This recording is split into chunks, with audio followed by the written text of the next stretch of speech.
Colbyjack.net is proud to present From the Flames by Trisha M. Wilson. The people of the fire, the Blesa, led by their queens, have ruled the island of Alfeyju and oppressed the Driva, the people of the ice, for more than 16 generations.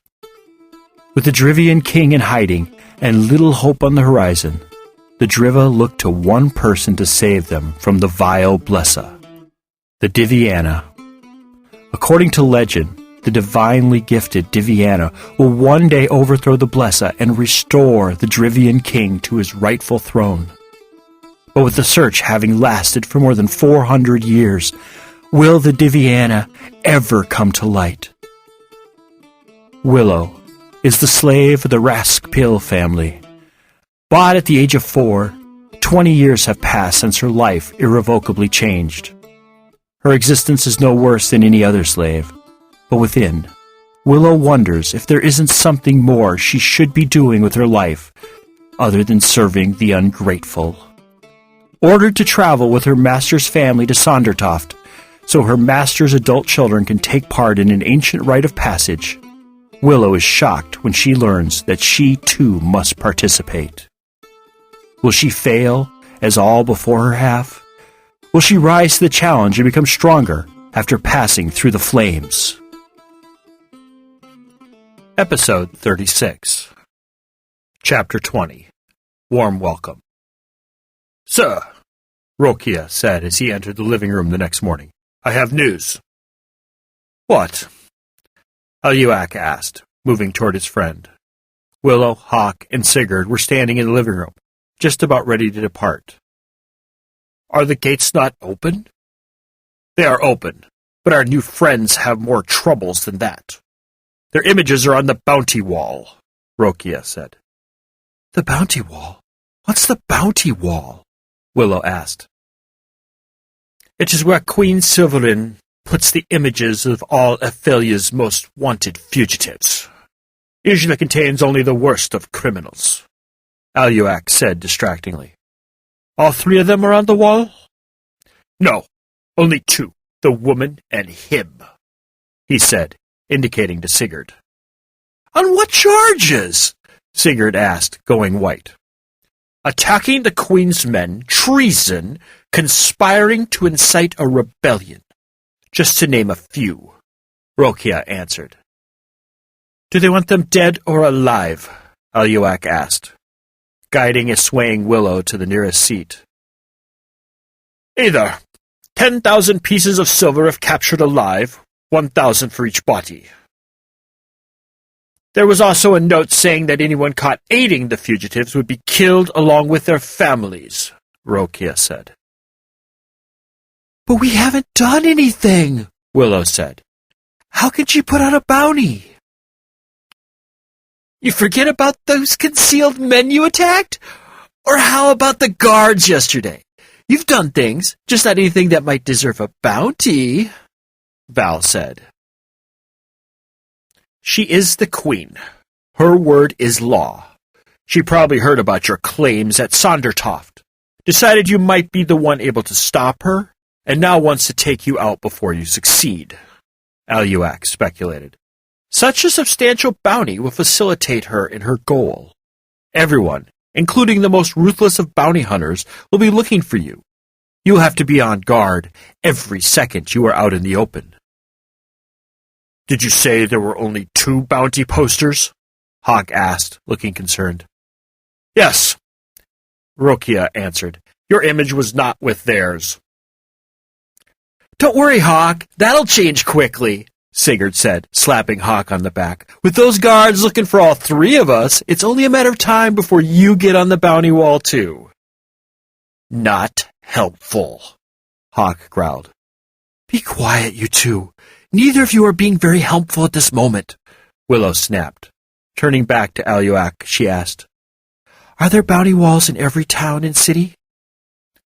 "Yes," he responded after a slight pause. "How accurate are these images?" Sigurd asked Rokia. "They look like you, but there are some discrepancies in the images. The average person glancing at the bounty probably won't recognize you. but any trained bounty hunter would. Fine. Then we only need to stay away from the trained hunters, Willow said, trying to make light of the situation. Sounds simple enough, Val said sarcastically. How many bloodthirsty, money-grubbing bounty hunters could there be on the island? Willow ignored Val. Are you still willing to help us? Will you send the message Hawk's written?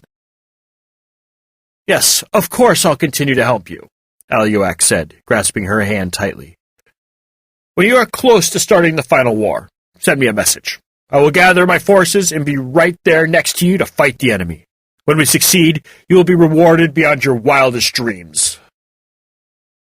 Let's not get ahead of ourselves, Willow said, trying to keep the relief she felt at his words from her voice.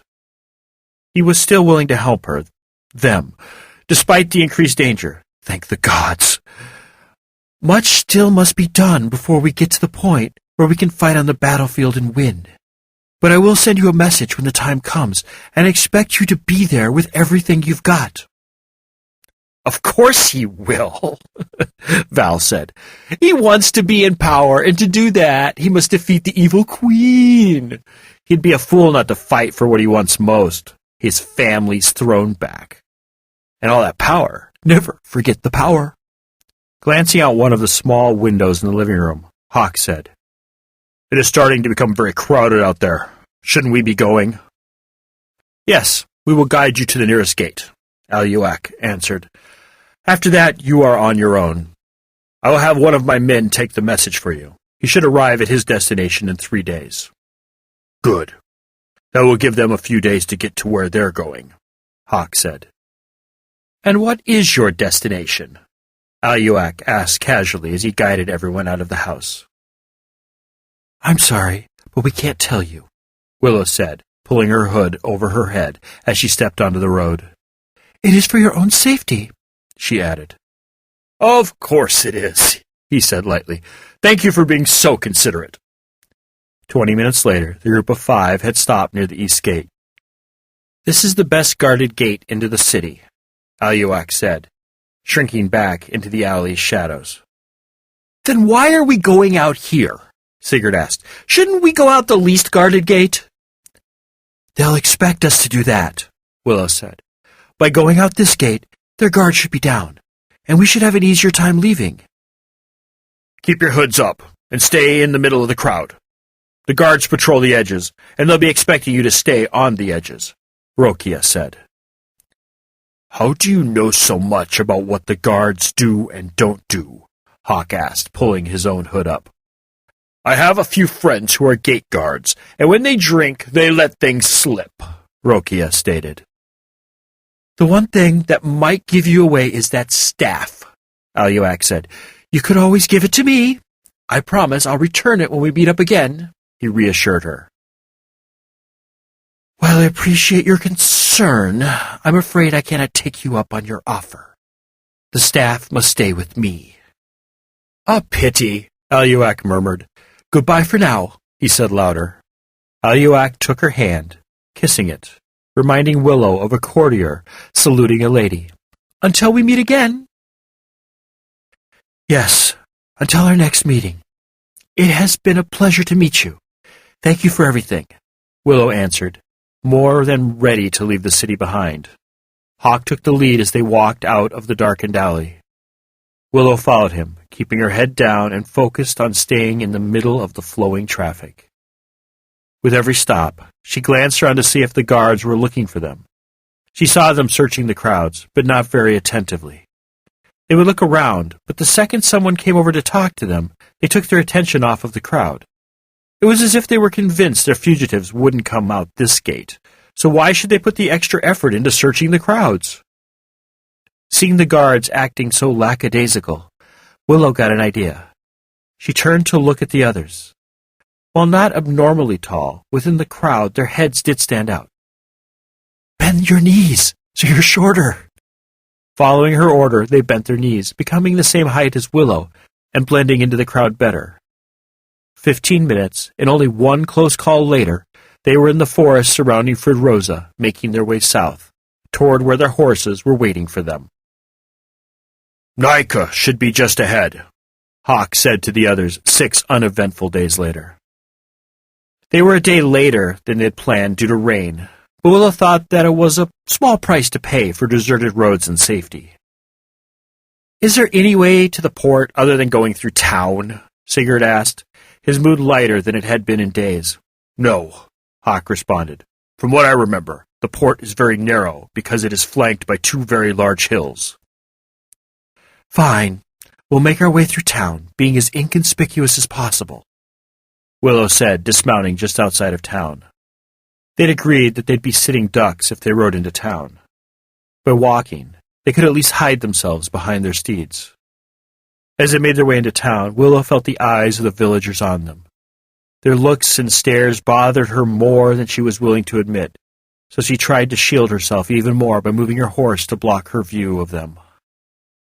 If she couldn't see them, they couldn't stare at her, right? Looking at the others, she saw that they felt the stares too, and were worried about them. "Why are they watching us?" Sigurd whispered, moving closer to Willow. "I don't know. Maybe they don't get a lot of visitors," she suggested, tightening her grip on Val. "Or they were told to be on the lookout for you," Val suggested. "I don't like it. You should turn around and try to get to the ship a different way." "You heard Hawk. There is no other way," Willow said. "There is always another way," Val countered. "Look out," Hawk said, drawing Willow's attention. "On the right. A couple big guys looking at us." "They're making me nervous," Sigurd said. "Move faster. I think I see the port up ahead." Even as they started to move faster, Willow heard footsteps behind them and saw villagers hurrying into their homes. "I don't like this," Willow thought. "You should have listened to me," Val said. "Behind you! Look behind you!" Turning to see what Val was talking about, Willow saw 4 very large men coming up behind them. Before she could say anything, she jolted to a stop. Her horse had stopped with Hawk and Sigurd. In front of them stood 5 more men blocking their way. "You will come with us," the presumed leader of the group said. "Can't. Sorry. We've got boats to catch," Hawk said, his eyes looking for a way around them. "It wasn't a request," he said. "Take them," he ordered his men. Pushing the horses out of the way, Sigurd and Hawk drew their swords and faced off with the men coming toward them from the front. Willow turned around to deal with the men coming toward them from the rear. The men were upon Willow with their swords drawn before she had time to think. Using her staff to defend herself, she thought, "I spear!" and created a spear out of thin air. Grabbing it, she tried to stab one of the men, but he turned out of the way at the last second and sliced through the spear with his sword, cutting it in half. Creating a group of icicles, she sent them to attack 2 of the other men attacking her, so it would only be 2 on 1. But they too used their swords to deflect the daggers. The men were upon her, mercilessly jabbing and thrusting at her. She would defend against one man, only to be set upon by the next. The fight seemed unending, continuously defending herself from their swords while also creating ice daggers and spears to throw at them. Willow didn't begin to worry until she heard the scream behind her. Managing to maneuver so she could see how Hawk and Sigurd were faring in the fight, she saw Sigurd on the ground, unconscious. Hawk stood a few feet away, trying to defend himself against 5 men. In the split second it took to send more icicles toward the men Hawk was fighting, the 4 men she was up against intensified their attack. She barely had time to defend herself against one sword before another one would come upon her.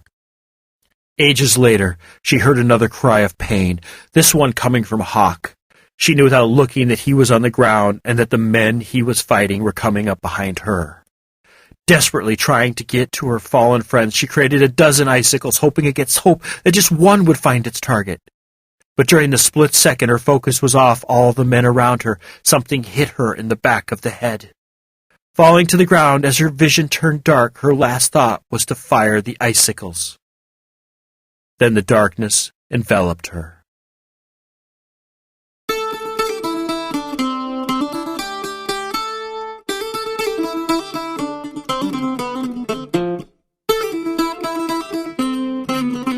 You have been listening to From the Flames by Trisha M. Wilson. Read, recorded, mastered, encoded, and produced by Colbyjack.net. This work is released under a Creative Commons 3.0 Attribution, Non-Commercial, Share-alike license. Do what you want with it, just don't try to profit from it. Heaven knows we can't. If you have any questions, comments, or rants you wish to share with us, we can be reached at Colbyjack.net. That's COLBYTRAX